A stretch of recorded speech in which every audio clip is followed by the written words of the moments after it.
जितिया व्रत की एक प्रसिद्ध कथा गंधर्व राजकुमार जिमुतवाहन से जुड़ी हुई है।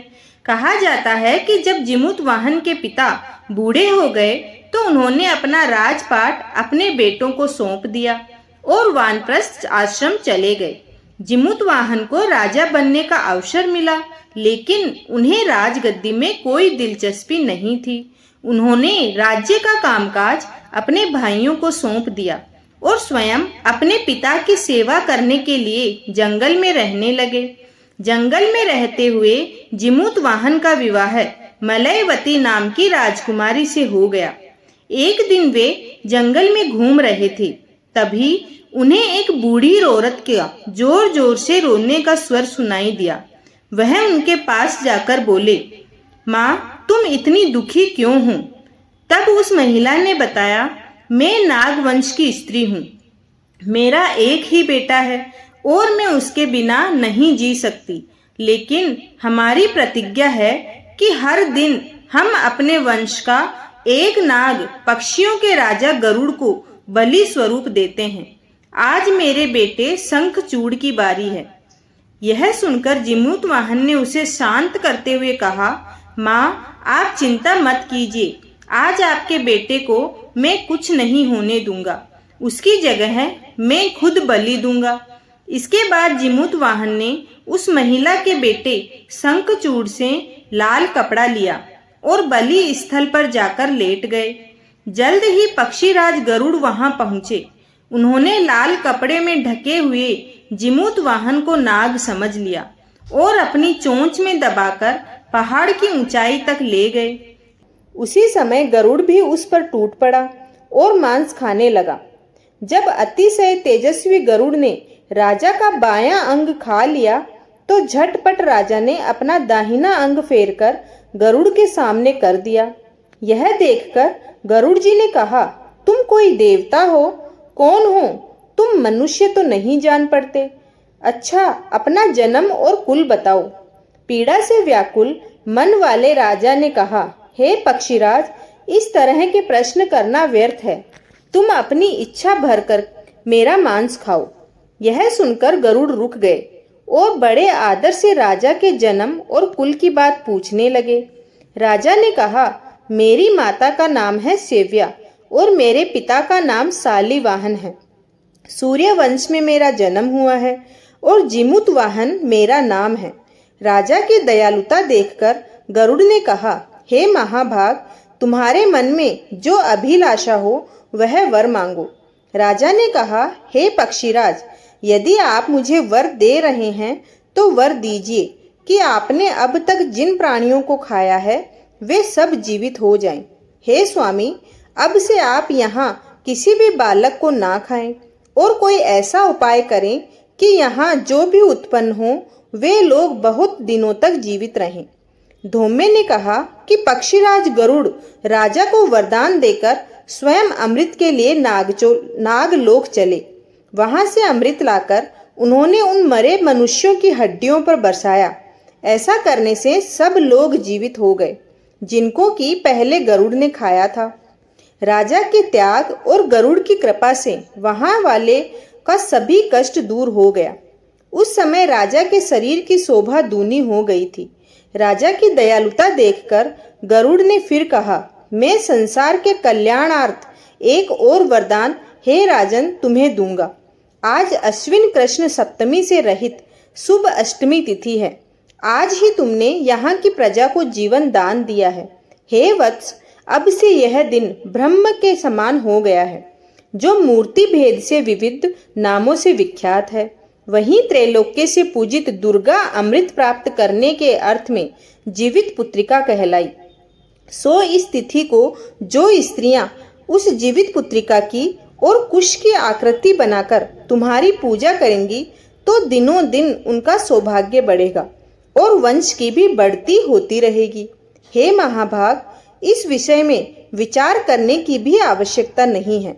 हे राजन, सप्तमी से रहित और उदया तिथि की अष्टमी को व्रत करें, यानी सप्तमी विद अष्टमी जिस दिन हो उस दिन व्रत न कर शुद्ध अष्टमी को व्रत करें और नवमी में पारण करें। यदि इस पर ध्यान नहीं दिया गया तो फल नष्ट हो ही जाएगा और सौभाग्य तो अवश्य नष्ट हो जाएगा। जिमूतवाहन को इस तरह का वरदान देकर गरुड़ वैकुंठ धाम को चले गए और राजा भी अपनी पत्नी के साथ अपने नगर को वापस चले गए। एक समय की बात है, किसी गांव में एक सेठ और सेठानी रहते थे। उनके यहाँ किसी चीज की कोई कमी नहीं थी, परंतु उन्हें एक बहुत बड़ा दुख था कि उनकी शादी के 10 साल बाद भी उन्हें कोई संतान नहीं हुई थी। इस बात से वह दोनों बहुत दुखी रहते थे। कई वैद्यों को दिखाने के बाद और इलाज कराने के बाद सेठानी को एक पुत्र प्राप्त हुआ, परंतु 1 महीने बाद उस बच्चे की मृत्यु हो गई।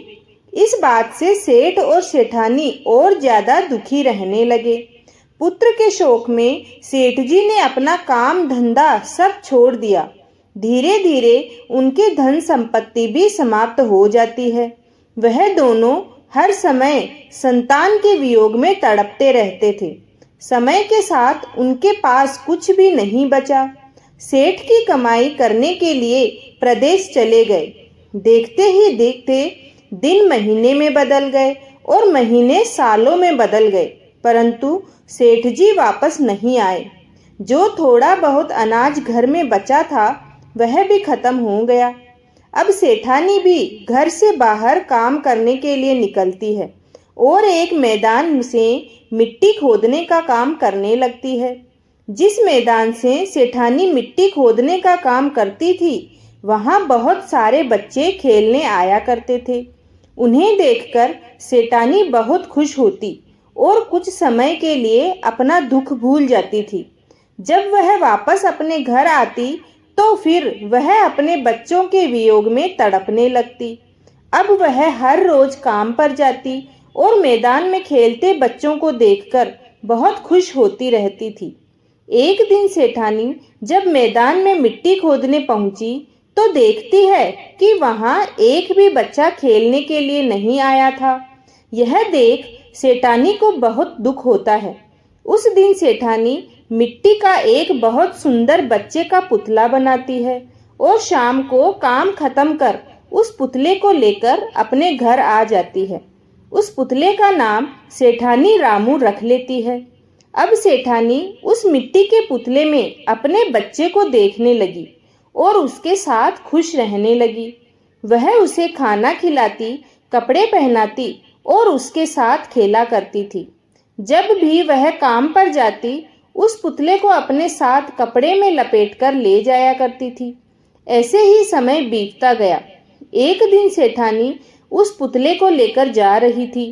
तभी उसने देखा कि एक पेड़ के नीचे कुछ औरतें बैठी पूजा कर रही थी, लेकिन उनके पास गई और उनसे पूछने लगी, बहन, यह आप कौन सी पूजा कर रही हैं? इस पूजा से क्या फल प्राप्त होता है? यह किस देवता की पूजा है? मुझे भी बताइए। तब वह औरतें बोली, इस व्रत का नाम जीवित पुत्री का व्रत है। यह व्रत करने से संतान की आयु लंबी होती है।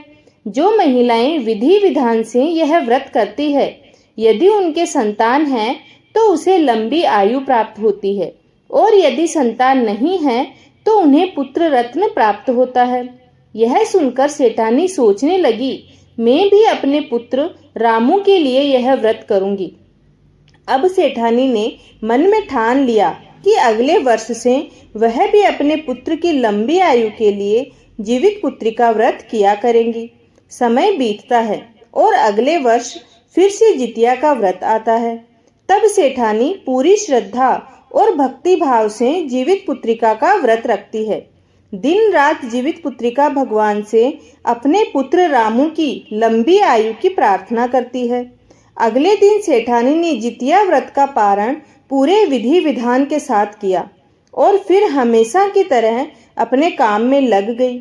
एक दिन वह उस पुतले को लेकर काम पर गई तो उसे महसूस हुआ कि वह पुतला हिल रहा है, लेकिन उसने सोचा कि यह उसकी गलतफहमी है। उसने ध्यान नहीं दिया और अपने काम में लगी रही। थोड़ी देर बाद उस बच्चे के रोने की आवाज सुनाई दी तो वह आश्चर्य में पड़ गई थोड़ी देर बाद उसने अपने बच्चे का कपड़ा हटाकर देखा तो देखती है कि पुतले की जगह एक छोटा बच्चा था, जिसे देखकर वह बहुत खुश हुई और समझ गई कि यह सब जीवित पुत्रिका भगवान की कृपा से हुआ है। मिट्टी के पुतले में भी जिमुतवाहन भगवान ने जान डाल दी है। वह भगवान को कोटि कोटि प्रणाम करती है और खुशी खुशी अपने घर की ओर लौट आती है। रास्ते में सभी लोगों को बताती है कि जिमुतवाहन भगवान की कृपा से मेरे मिट्टी का पुतला पुत्र बन गया है।